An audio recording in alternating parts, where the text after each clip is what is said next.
Bonjour, bienvenue. Je suis toujours dans l'espace bonheur, même s'il change fréquemment mon environnement. Hey, j'ai eu une demande pour une vidéo sur le deuil.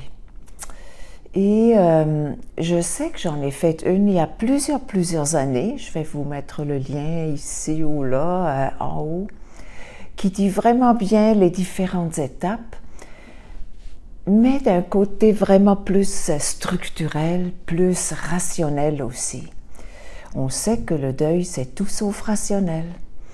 Alors, j'ai le goût de compléter aujourd'hui avec ce petit échange avec vous pour mettre quelques accents sur des particularités par rapport au travail du deuil. Premièrement, c'est certain que lorsque ça arrive, c'est toujours le choc. Un choc, c'est les gens qui me l'ont demandé, eux, c'était vraiment très imprévu. Des personnes pas vieilles, là, ils ont perdu deux proches d'eux autres. Les deux dans la quarantaine, c'était vraiment un choc. Une personne, c'était prévu, l'autre, mais pas du tout. Alors, ça a été vraiment toute une expérience pour la famille aussi, et ça allait jusqu'à l'enterrement où les gens sont tellement mal à l'aise qu'ils ne savent pas quoi dire ou disent rien ou regardent pas la veuve de la madame. Alors ça peut amener à des situations assez marquantes. Moi-même, j'ai vécu des manifestations assez perturbateurs, là, merci, là, lorsque j'ai perdu un proche par suicide. Alors, c'était fou, là, ce que les gens pouvaient dire, et c'est pas par méchanceté la plupart du temps, mais ça peut sonner méchant. Tout simplement parce qu'on est dépassé, et on n'a pas appris comment faire avec ça. Alors, dans un premier temps, j'aimerais vous dire que si on veut être présent pour d'autres, on a d'abord besoin d'être présent à soi. Et comment on fait ça concrètement? Les différentes étapes, comme je les ai bien expliquées dans la dernière vidéo qui date, le choc, la colère, la tristesse, le marchandage, toutes ces étapes-là, qui ne se déroulent pas nécessairement une après l'autre, vraiment pas, là, ça peut venir de façon très surprenante. Et ça demande d'abord de se mettre à l'aise avec ça, pour recevoir. Ce sont comme des vagues. Chacune de ces étapes-là, ou peut-être plusieurs mélangées, ça arrive comme une vague. Et notre réflexe, c'est de nier ça, de passer outre, de ne pas regarder. Et c'est là qu'on a besoin de faire notre bout de chemin. Oui, le choc, d'accueillir ça. C'est comme vraiment une vague de la mer, une vague qui monte, et qui descend. Mais habituellement, quand on la bloque, c'est autre chose, là. Là, il n'y a rien qui se passe, là, rien qui fasse du bien, rien qui aide à faire le cheminement qu'on a besoin de faire. Alors, cette vague qui vient, qu'on sent, l'émotion qui monte, on le sent, on le reconnaît, on le vit. En même temps qu'on le vit, on l'observe. Et là, on réalise que, wow, tranquillement, ça se tasse. Vraiment, ça se retire comme une vague. Que ça soit une vague de colère, que ça soit une vague de tristesse. Là. Quand c'est la tristesse, là, une vague, là, puis ça monte, et puis là, ça déborde, et puis on est en larmes, et puis, oups, habituellement, ça dure pas très longtemps quand on va avec la vague, les vagues. Ça ne dure pas très longtemps. C'est une question de secondes, peut-être de dizaines de secondes. Sauf que quand on peut avoir vraiment une grosse tristesse, là, puis à ce moment-là, on peut vraiment vouloir pleurer, puis on va se laisser pleurer. On va se laisser pleurer le temps que ça dure. Mais habituellement, quand on est capable d'accueillir ces différentes vagues émotionnelles du deuil, à ce moment-là, on peut accompagner d'autres personnes. On peut être juste à côté. Pas besoin de dire grand-chose. Hein? Peut-être juste l'encourager à s'exprimer. Mais dans le calme, ça peut être aussi qu'on pleure ensemble. Hein? C'est comme la vague qui a été accueillie permet d'accueillir la vague des autres. Moi, je l'ai vécu très, très consciemment lorsque mon père est décédé. Là. La vague de tristesse, elle n'arrivait jamais quand j'y pensais. Ça se passait pas comme ça. Ça venait par surprise, là. Puis là, hop, ça montait, ça débordait. Puis la tristesse, et puis bon, ça s'exprimait. Puis au moment donné, ça se passait. Et puis la vague, ça se retirait. On parle très peu de cette façon émotionnelle d'accompagner. Oui, parler fait du bien, mais souvent, lorsqu'on commence à parler, on tombe dans la tête, et dans la tête, on est plus au niveau du cœur, on est plus là au cœur du deuil. Et parfois, quand on parle aussi, les autres nous répondent, ils nous racontent leurs affaires. Puis là, on se sent pas compris, on se sent pas à la bonne place. C'est souffrant d'être à côté de personnes qui sont pas capables de nous accueillir, de nous accompagner, de nous écouter. Hein? Très important, être à l'écoute. Très important.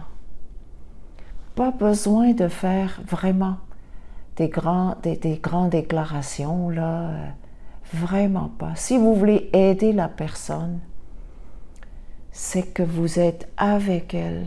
Elle va le sentir. Vous allez respirer avec elle.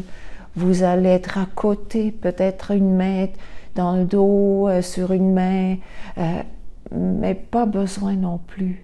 Vraiment la présence. Le mot présence prend là tout son sens. Et quand vous êtes capable de faire ça, autant pour vous que pour les autres, vous allez voir, il y a quelque chose de merveilleux qui se passe, un soulagement qui fait beaucoup, beaucoup de bien, beaucoup de bien. Ça peut être aussi que la personne va demander qu'on la prenne dans ses bras ou nous le fasse connaître. Et je me rappelle, ça m'était arrivé, là, je travaillais à l'époque à domicile, comme infirmière à domicile, et puis c'était une dame qui vivait son deuil.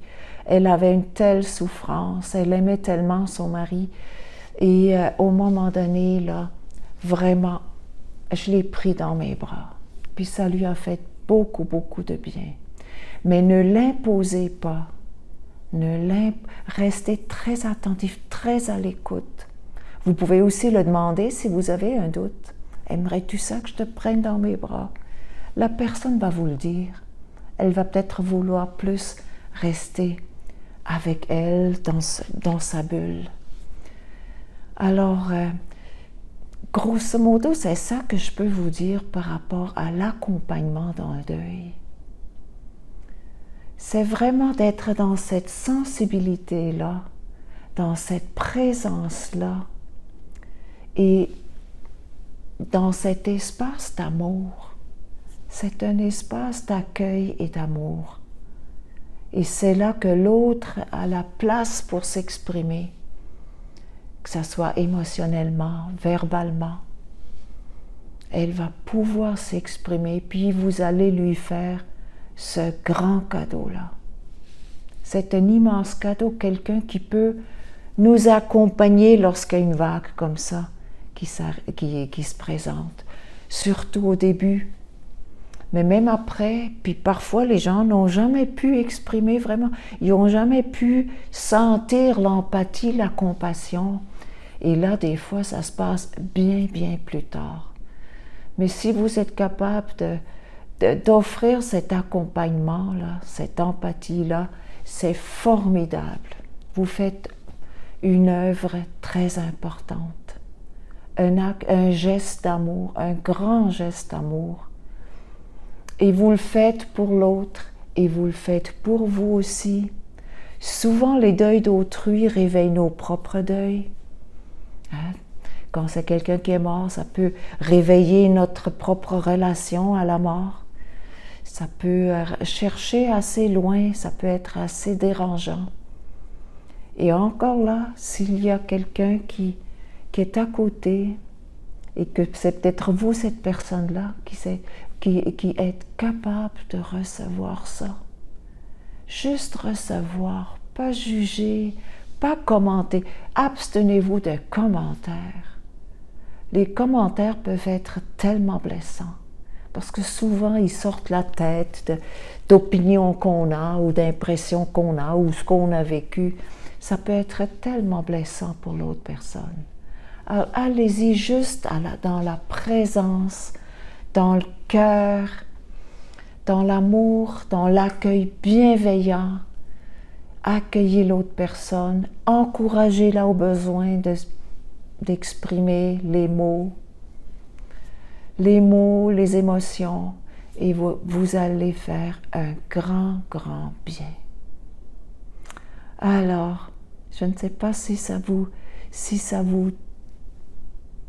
donne des idées ou une façon de faire. Moi, j'ai beaucoup accompagné de personnes, c'est sûr. J'étais en coaching 20 ans. Là, depuis plus de 20 ans, je suis en coaching. Mais avant, depuis toujours, j'étais en relation d'aide. J'étais dans les hôpitaux. J'étais avec des gens qui vivaient des pertes énormes parfois. Alors, ouais. Soyez cette belle présence-là qui va faire du bien. C'est ça que je vous dis. Et si vous avez des questions, posez-la, s'il vous plaît, en dessous de cette vidéo-là. Et je vais peut-être faire une autre vidéo. On a besoin individuellement et collectivement d'être capable de faire face au deuil, avec beaucoup, beaucoup de bienveillance et d'amour. C'est des grands, grands cadeaux qu'on fait. On fait à autrui. Oups! C'est l'école, ça, qui est pas si loin. Elle chante sa petite chanson. Pour la pause, peut-être? Alors, voilà. Je vous dis ça avec beaucoup... Oups! Là, j'ai fait un bruit sur le microphone. Je vais peut-être éliminer ça. Alors, c'est ça. Alors, j'espère que cette vidéo vous aide. Sinon, ça va me faire plaisir à répondre à vos questions. Je vous embrasse. À très bientôt.